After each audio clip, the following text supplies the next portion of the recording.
Que atuação complicada do Fluminense na terça-feira, hein, gente, contra o Criciúma, hein? Vamos falar aí desse assunto e de outros também, galera. Aqui é o Flu na Lata, eu sou Alexander Guimarães. O Flu na Lata é um canal dedicado à nossa grande paixão, o Fluminense Futebol Clube. Se você gostar desse vídeo, dê um joinha, clica aí no likezinho que a gente agradece. Se inscreva se você não for ainda inscrito, compartilhe com os amigos que o Flu na Lata, ó, valeu e agradece muito. Bom, galera, o Fluminense na última terça-feira, né, lamentavelmente, de forma patética, conseguiu perder para a equipe do Criciúma, com todo respeito ao Criciúma, mas o Criciúma está na Série C, é um time bem limitado, longe daquele Criciúma, né, que dava muito trabalho aos grandes clubes de futebol brasileiro. O Criciúma também é um clube tradicional de Santa Catarina, né? Até no seu escudo carrega a estrelinha do título da Copa do Brasil de 1991, né? Mas está longe daquele Criciúma.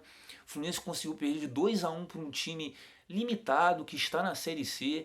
Foi uma atuação patética, vergonhosa, torcida revoltada. O Fluminense sem criatividade.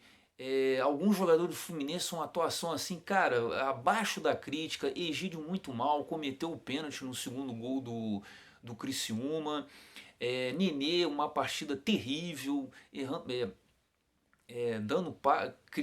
tentando fazer jogadas assim que não tinha nada a ver. Luiz Henrique apagadão, Luiz Henrique que esteve no lugar do Caio Paulista que sofreu uma lesão na coxa esquerda na partida contra o Palmeiras, que o Fluminense jogou bem, mas perdeu, né, pelo Campeonato Brasileiro, pelo Brasileirão. O Fluminense perde com um gol bizarro, né? O Egídio não corta, não tira a bola do Rafael Veiga, meio campista do Palmeiras. O Rafael Veiga cruza, o Manuel acaba fazendo gol contra, né? O Fluminense que tava fazendo uma boa partida, toma esse gol, se perdeu no jogo, tentou reagir para empatar, mas não conseguiu. Enfim, e o Caio Paulista se machucou nessa partida, não veio para o jogo contra o Criciúma. Pelas informações, não estará na partida de volta já nesse sábado contra o time catarinense. O Fluminense já joga contra o time catarinense por causa dessas mudanças das partidas do Fluminense, muito por conta do adiamento do jogo contra o Cerro Porteño pela Libertadores, né? Talvez o Caio Paulista não esteja nem à disposição para a partida contra o Cerro Porteño na próxima terça, né? Mas o Luiz Henrique entrou no lugar dele, o Luiz Henrique que voltou a fazer boas partidas, teve uma péssima participação nesse jogo, enfim. Só se salvou no time, sinceramente, o miolo de zaga, Lucas Claro e o Manuel, e o Marcos Felipe, que não teve culpa dos dois gols, né? Foi 2-1 Criciúma. Primeiro gol do Criciúma, o Criciúma já melhor no primeiro tempo na partida. O Martinelli perde a bola, erra o toque da bola, o Nenê se atrapalha, o Gabriel Teixeira perde também, o jogador do Criciúma chuta, a bola bate num dos atacantes dele, num outro jogador do Criciúma, bate no atacante e entra, 1-0 Criciúma.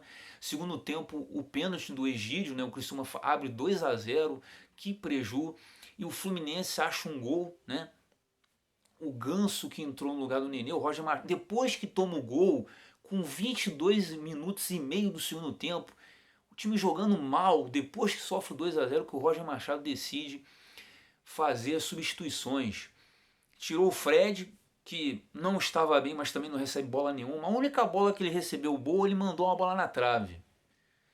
Quer dizer, tinha que dar mais bola pro Fred, né? Mas saiu o Fred, entrou o Abel Hernandes, saiu o Nenê, que estava horrível, entrou o Ganso. Saiu o. Quem entra foi o Matheus Martins, saiu o Luiz Henrique.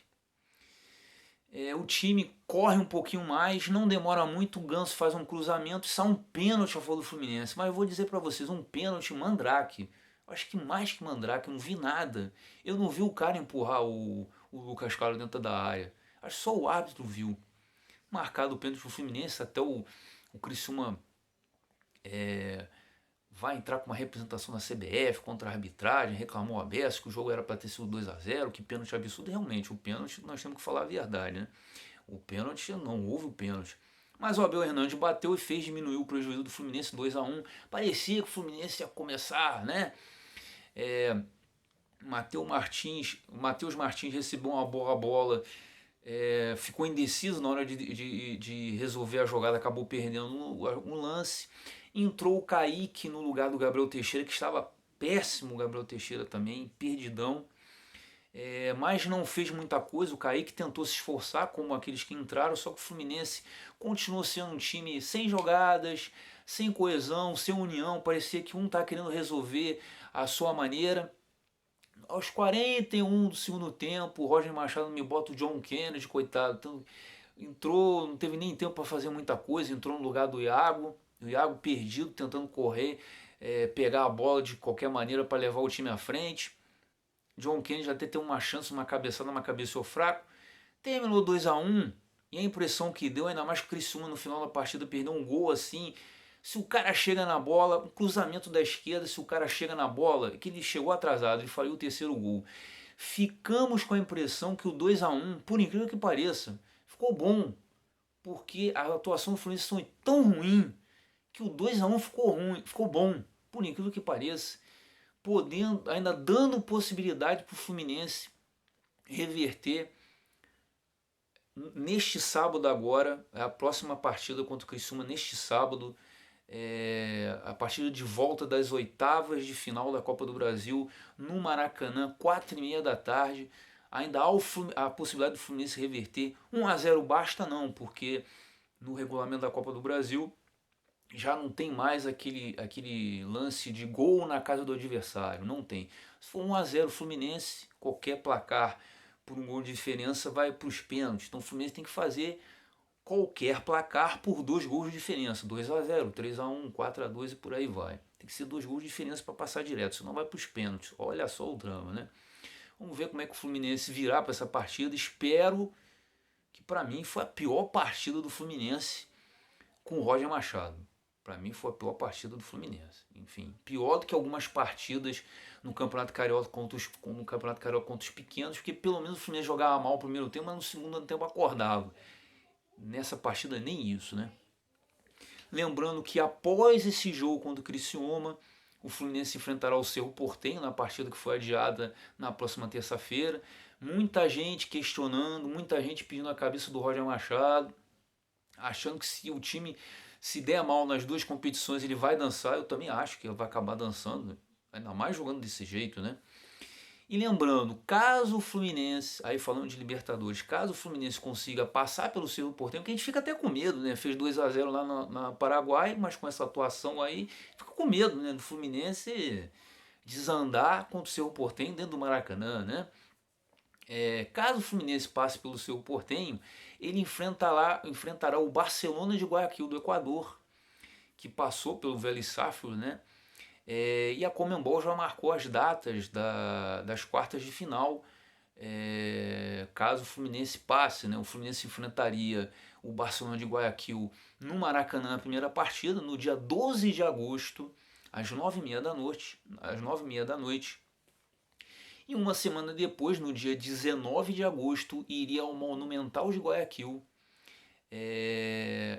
no dia 19 de agosto, às 9h30 da noite também. Lembrando que o Fluminense já jogou no Monumental de Guayaquil quando enfrentou na primeira fase da Libertadores, na fase que enfrentamos o River, o Junior Barranquilla, o Independiente Santa Fé, nós enfrentamos o Junior Barranquilla lá no Monumental de Guayaquil, né? O Fluminense foi a Barranquilla, teve aquelas confusões todas, aqueles protestos na Colômbia. O Fluminense teve que sair de lá para jogar em Guayaquil, no Equador, você lembra? O Fluminense jogou no estádio do Barcelona de Guayaquil. Caso ele esteja lá, ele irá de novo jogar nesse estádio. Vamos ver, né? CBF com a intenção de liberar público nas quartas de final da Copa do Brasil. Meu Deus do céu, estão querendo liberar público já. E a Prefeitura do Rio de Janeiro deu uma informação nesta quinta-feira, a intenção de já no dia 2 de setembro o Maracanã poder receber público, 50% de público no Maracanã. Se tudo correr bem, segundo eles, né? Desde que o público, as pessoas têm que comprovar que teriam recebido pelo menos teriam recebido as 2 doses de vacina, né? Estão querendo liberar dia 2 de setembro, né? E aí, pelo cronograma aí da prefeitura, se tudo correr bem, segundo eles, né? No dia 15 de novembro, o Maracanã receberia 100% de público. Meus amigos. Pessoal, não brinque em serviço para não falar outra coisa, né? Pessoal, bom senso, meu pai do céu, eu acho que passa longe. Mas enfim, a Conmebol mudou a data da final da Libertadores, né? Esperamos que o Fluminense chegue lá se o Roger Machado arrumar o time, né? A final da Libertadores, que seria no dia 20 de novembro, vai passar para o dia 27, passou para o dia 27 de novembro. Será, então, 27 de novembro, final continua sendo no Estádio Centenário de Montevidéu. 27 de novembro, a final da Libertadores. E o dia 20 de novembro vai reservar a final da Sul-Americana, continua sendo também no Estádio Centenário de Montevidéu. Decisão aí da Conmebol, segundo ela, data fechada. Espero que não mude de novo. É muita mudança, né? Espero que não mude de novo. Bom, galera, Nonato é o novo contratado do Fluminense, volante que vem do Internacional, foi contratado por empréstimo. O Fluminense vai pagar R$ 500 mil pelo empréstimo ao Internacional, pelo empréstimo do jogador que o Roger Machado pediu, né? Ele vai ficar no Fluminense até o final do ano que vem, final de 2022, né? Então quer dizer, 1 ano e meio. Ele vem com opção de compra, se o Fluminense quiser comprá-lo, vai ter que pagar 2,5 milhões de dólares. Na cotação atual isso dá quase 3 milhões, 13 milhões de reais, né? 13 milhões de reais quase. Caso o Fluminense venha uma outra proposta e o Fluminense não consiga cobrir, ele ganha 10% na venda de taxa de vitrine. E no final do contrato, caso o Fluminense não queira contratá-lo, se o jogador for vendido na primeira janela de transferências, o Fluminense também recebe 10% de taxa de vitrine, né? Então, até que o negócio aí dessa taxa de vitrine eu achei legal. 1 ano e meio, vamos ver o que o Nonato vai apresentar. Era um jogador que no início lá do Inter foi muito bem, o Internacional contratou ele lá do São Caetano, ele começou muito bem, mas depois teve uma queda, né? Vamos ver se ele recupera o seu futebol. Mas o curioso é que muita gente reclamou que o Fluminense, por exemplo, poderia ter utilizado o Wallace, né? O Fluminense mais uma vez trazendo um jogador e deixando como segunda opção as suas pratas da casa, os moleques de Xerém. Enfim, se o Nonato for bem, é mais ou menos, né? Podia dar mais chance. Mais um moleque de Xerém, o Wallace é um grande jogador. Mais ou menos se justifica a contratação. Mas se jogar mal, depois vão reclamar que a torcida está reclamando, né? Bom, para finalizar, fica aqui o nosso repúdio. O Fluminense repudiou uma situação que aconteceu num shopping aqui no Rio de Janeiro, foi no Shopping Tijuca, né? Duas atletas dos saltos ornamentais do Fluminense sofreram preconceito. Uma segurança decidiu segui-las pelo shopping por elas serem negras, né? São duas irmãs gêmeas.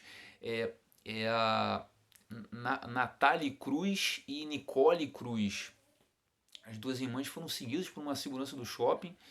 Elas estavam aguardando a mãe resolver alguma coisa no banco. A segurança chegou num banco. A segurança chegou a perguntar ao segurança do shopping se as meninas estavam incomodando. Olha só, gente.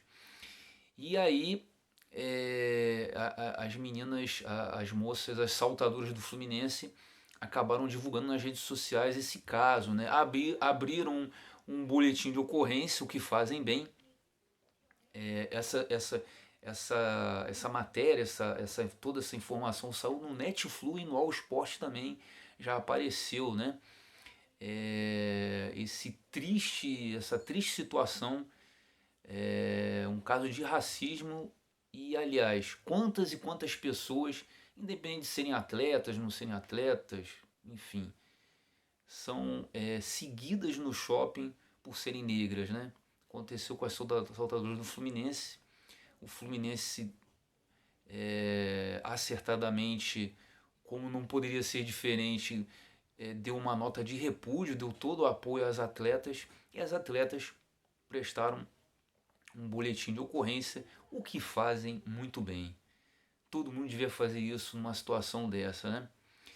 Enfim, e segundo o shopping, a segurança foi afastada, era de uma empresa contratada, terceirizada, acabou sendo afastada. Enfim, lamentável, fica o nosso repúdio aqui do Flu na Lata numa situação como essa. Galera, um abraço a todos, vamos torcer para que o Fluminense melhore o seu desempenho, não é mesmo? Saudações tricolores, espero que o próximo Flu na Lata seja mais animado, tenhamos uma grande vitória do Fluminense. Valeu!